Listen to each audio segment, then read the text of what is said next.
retornando ao capítulo 19, versículo 41 de Lucas, diz assim: Quando ia chegando, vendo a cidade, chorou e dizia: Ah, se conheceras por ti mesma, ainda hoje, o que é devido à paz, mas isto está agora oculto aos teus olhos, pois sobre ti virão dias em que os teus inimigos te cercarão de trincheiras e por todos os lados te apertarão o cerco e te arrasarão e aos teus filhos dentro de ti.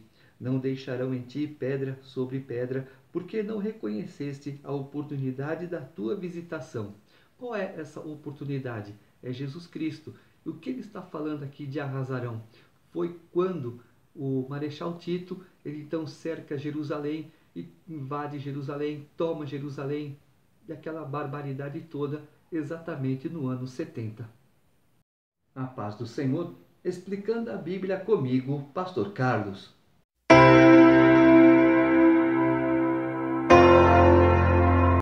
Lucas capítulo 21. Estando Jesus a observar, viu os ricos lançarem suas ofertas no gasofilácio. Viu também certa viúva pobre lançar ali 2 pequenas moedas e disse: Verdadeiramente vos digo que esta viúva pobre deu mais do que todos, porque todos estes deram como oferta daquilo que lhes sobrava. Esta, porém, da sua pobreza, deu tudo o que possuía, todo o seu sustento. Mas todo o que? De coração. Falavam alguns a respeito do templo, como estava ornando de belas pedras e de dádivas. Então disse Jesus: Vedes estas coisas? Dias virão em que não ficará pedra sobre pedra que não seja derribada. Mais uma vez, como expliquei no começo, Marechal Tito cerca Jerusalém com um exército e toma Jerusalém no ano 70. Perguntaram-lhe: Mestre, quando sucederá isto? E que sinal haverá de quando estas coisas estiverem para se cumprir? Respondeu ele: Vede que não sejais enganados, porque muitos virão em meu nome, dizendo: Sou eu, e também chegou a hora, não os sigais. Quando ouvirdes falar de guerras e revoluções, não vos assusteis, pois é necessário que primeiro aconteçam estas coisas, mas o fim não será logo. Então lhes disse: Levantar-se-ão nação contra nação, e reino contra reino. Haverá grandes terremotos, epidemias e fome em vários lugares, coisas espantosas e também grandes sinais do céu.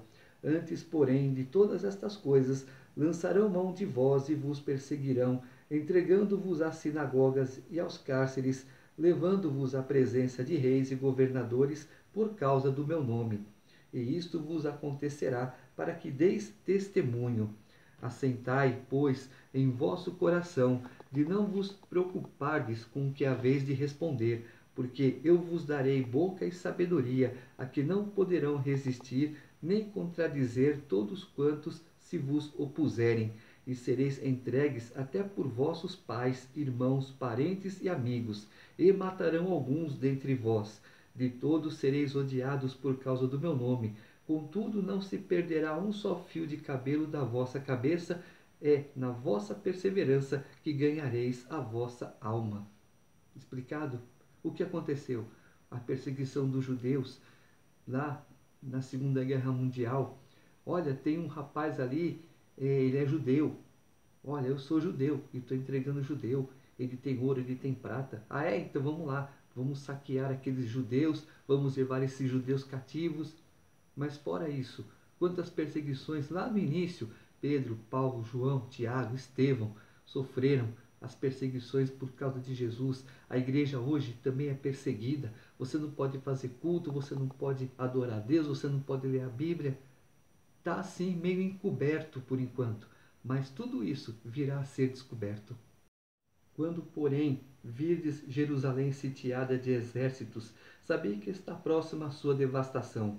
Então os que estiverem na Judéia fujam para os montes, os que se encontrarem dentro da cidade retirem-se, e os que estiverem nos campos não entrem nela, porque estes dias são de vingança, para se cumprir tudo o que está escrito. Ai das que estiverem grávidas e das que amamentarem naqueles dias, porque haverá grande aflição na terra e ira contra este povo. Cairão a fio de espada e serão levados cativos para todas as nações. e até que os tempos dos gentios se completem, Jerusalém será pisada por eles. O tempo dos gentios, tempo em que os gentios terão tempo para se converterem, receberem Jesus como Salvador, para terem morada na vida eterna. É um período, é apocalíptico. Haverá sinais no sol, na lua e nas estrelas, sobre a terra, angústia entre as nações em perplexidade por causa do bramido do mar e das ondas. Haverá homens que desmaiarão de terror e pela expectativa das coisas que sobrevirão ao mundo, pois os poderes dos céus serão abalados. Então se verá o Filho do Homem vindo numa nuvem, com poder e grande glória. Ora, ao começarem estas coisas a suceder, exultai e erguei a vossa cabeça, porque a vossa redenção se aproxima. Mais uma vez, apocalíptico, Deus está falando daquele dia, daqueles dias de tormento, daqueles dias de tribulação. Esses dias apareceu no céu um meteoro caindo, pegando fogo. É um pequeno sinal de muito do que haverá de vir. Ainda lhes propôs uma parábola dizendo: vede a figueira e todas as árvores, quando começam a brotar, vendo-o, sabeis por vós mesmos que o verão está próximo. Assim também, quando virdes acontecerem estas coisas, sabei que está próximo o reino de Deus. Em verdade vos digo que não passará esta geração sem que tudo isto aconteça. Passará o céu e a terra, porém as minhas palavras não passarão. Acautelai-vos por vós mesmos, para que nunca vos suceda que o vosso coração fique sobrecarregado com as consequências da orgia, da embriaguez e das preocupações deste mundo, e para que aquele dia não venha sobre vós repentinamente como um laço, pois há de sobrevir a todos os que vivem sobre a face de toda a terra. Vigiai, pois, a todo tempo, orando, para que possais escapar de todas estas coisas que têm de suceder e estar em pé na presença do Filho do Homem. Deus está avisando, Deus avisa, porque depois que acontece, não estou sabendo. Como não? Você não leu? Não. Aí vai ter que dar uma bela de uma desculpa diante de Deus para você. Por que, que eu não estou sabendo das coisas? Por que, que Deus não me avisou? Está bem avisado. Só não percebe que não quer. Jesus ensinava todos os dias no templo, mas à noite, saindo, ia pousar no monte chamado das Oliveiras, e todo o povo madrugava para ir ter com ele no templo, a fim de ouvi-lo. Madrugava, ou seja, chegava cedo. Vamos ouvir o que Jesus tem para dizer. A primeira coisa do dia, não vou tomar café, eu vou procurar saber o que Jesus quer dizer para mim. Depois eu tomo meu café com mais calma, com mais tranquilidade. É assim que tem que ser. Primeiro, buscar a Jesus e depois o resto do seu dia. Como é que eu faço hoje? Levanta, pega a Bíblia, faça uma leitura, faça uma oração, faça uma pequena dedicatória de 10, 15, 20 minutos. E aí depois você vai resolver sua vida. Você vai ver como que o dia vai muito bem para você. Capítulo 22. Estava próxima a festa dos pães asmos, chamada Páscoa.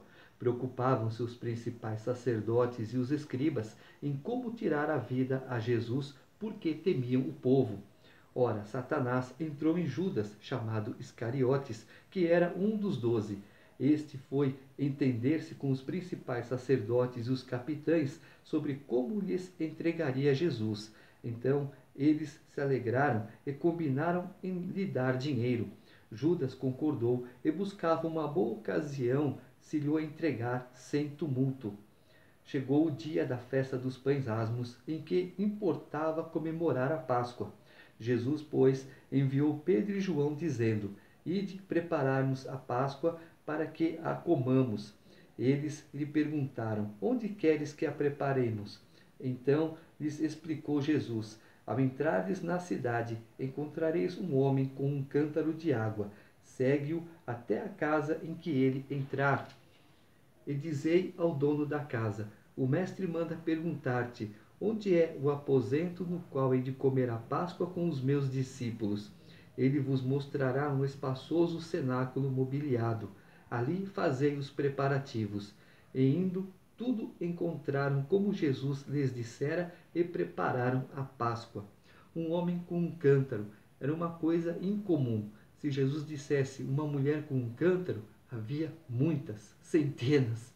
Como achar? Então, um homem é uma coisa incomum, é uma coisa simples. É aquilo que Deus quer, o simples. Chegada a hora, pôs-se Jesus à mesa e com ele os apóstolos, e disse-lhes: Tenho desejado ansiosamente comer convosco esta Páscoa antes do meu sofrimento, pois vos digo que nunca mais a comerei, até que ela se cumpra no reino de Deus.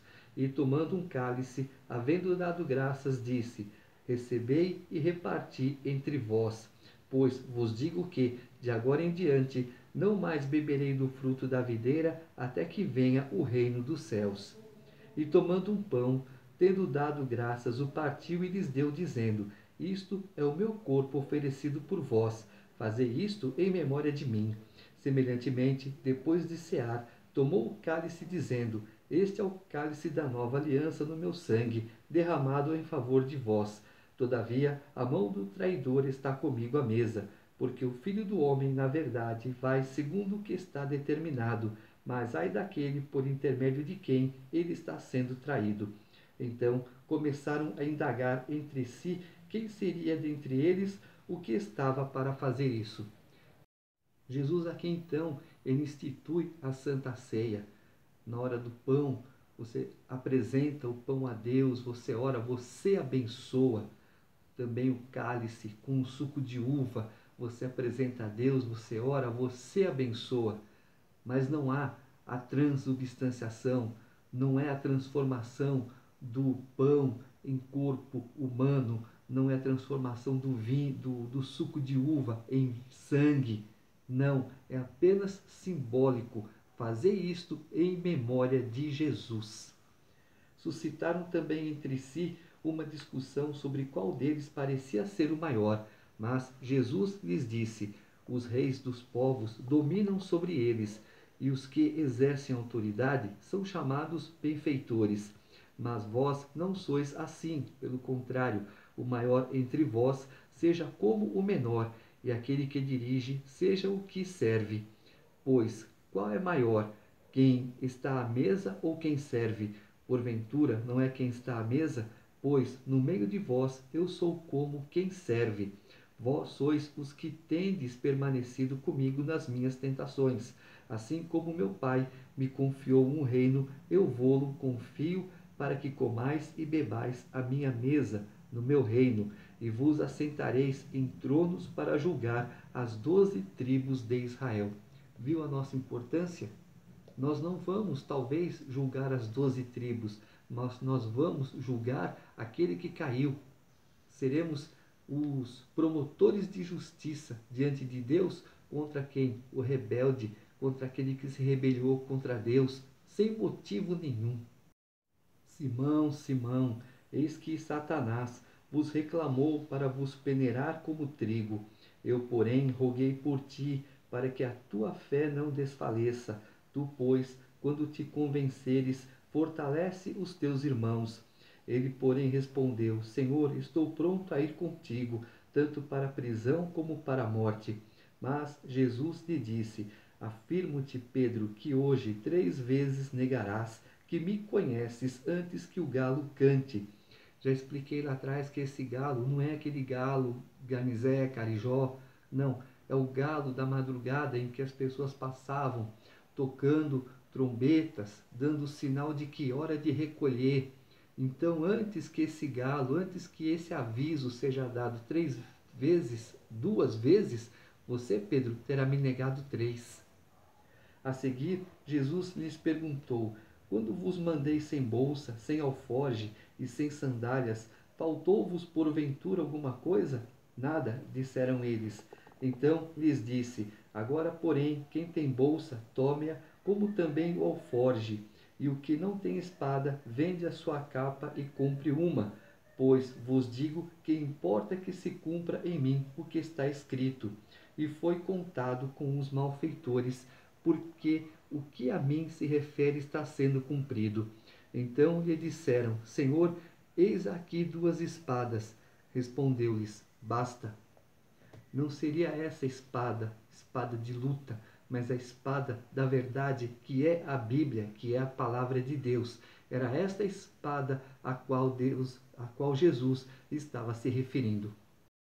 E saindo, foi, como de costume, para o Monte das Oliveiras, e os discípulos o acompanharam. Chegando ao lugar escolhido, Jesus lhes disse: Orai, para que não entreis em tentação. Ele, por sua vez, se afastou cerca de um tiro de pedra, e de joelhos orava, dizendo: Pai, se queres, passa de mim este cálice. Contudo, não se faça minha vontade, e sim a tua. Então lhe apareceu um anjo do céu que o confortava, e, estando em agonia, orava mais intensamente. E aconteceu que o seu suor se tornou como gotas de sangue caindo sobre a terra. Levantando-se da oração, foi ter com os discípulos e os achou dormindo de tristeza, e disse-lhes: Por que estáis dormindo? Levantai-vos e orai, para que não entreis em tentação. Qual era a tentação de Jesus? Ele podia chamar anjos para o defender. Não, eu vou pegar esse cálice, eu vou afastar esse cálice de mim, eu não quero mais isso. Ele podia fazer. Ele tem todo o poder para fazer, para mandar, para desfazer, para desmandar. Mas ele resistiu por tudo, contra todos, por nós.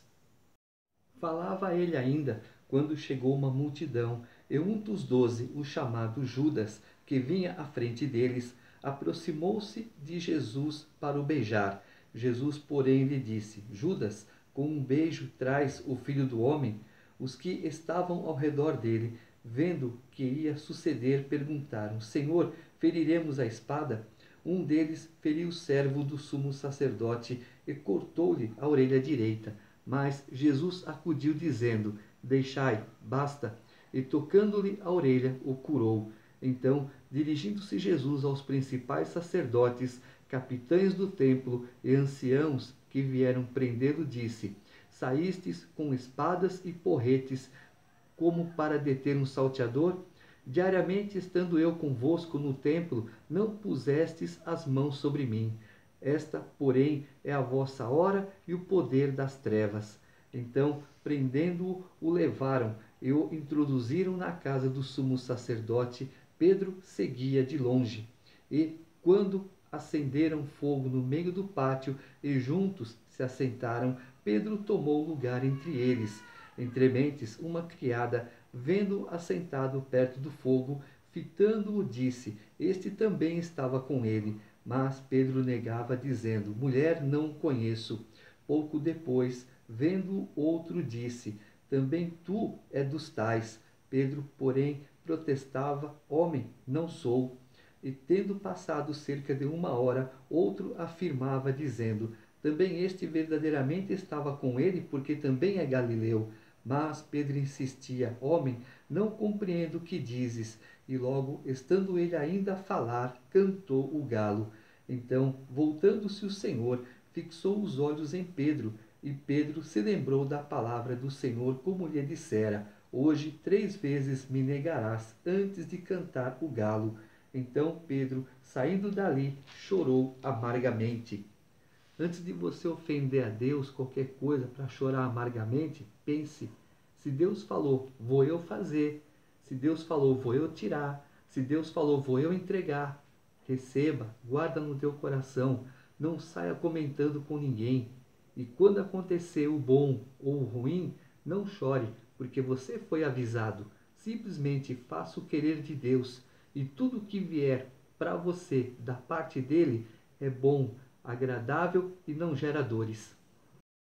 Os que detinham Jesus zombavam dele, davam-lhe pancadas e, vendando-lhe os olhos, diziam: Profetiza-nos, quem é que te bateu? E muitas outras coisas diziam contra ele, blasfemando. Logo que amanheceu, reuniu-se a assembleia dos anciãos do povo, tanto os principais sacerdotes como os escribas, e o conduziram ao sinédrio, onde lhe disseram: Se tu és o Cristo, dize-nos. Então Jesus lhes respondeu: Se vo-lo disser, não o acreditareis. Também, se vos perguntar, de nenhum modo me respondereis. Desde agora estará sentado o Filho do Homem à direita do Todo-Poderoso Deus. Então disseram todos: Logo tu és o Filho de Deus?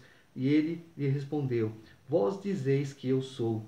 Clamaram, pois: Que necessidade mais temos de testemunho? Porque nós mesmos o ouvimos da sua própria boca. O que Jesus fez? Contou para eles a verdade, nada mais. E eles não aceitaram, porque são cegos, eles só queriam saber da vida deles. Prenderam Jesus de noite, na calada da noite, onde todos dormiam, quando Jesus estava preso. E agora? A gente vai fazer o quê? Nós temos medo do sumo sacerdote, nós temos medo dos guardas, nós temos medo. E esse medo faz com que Jesus seja crucificado.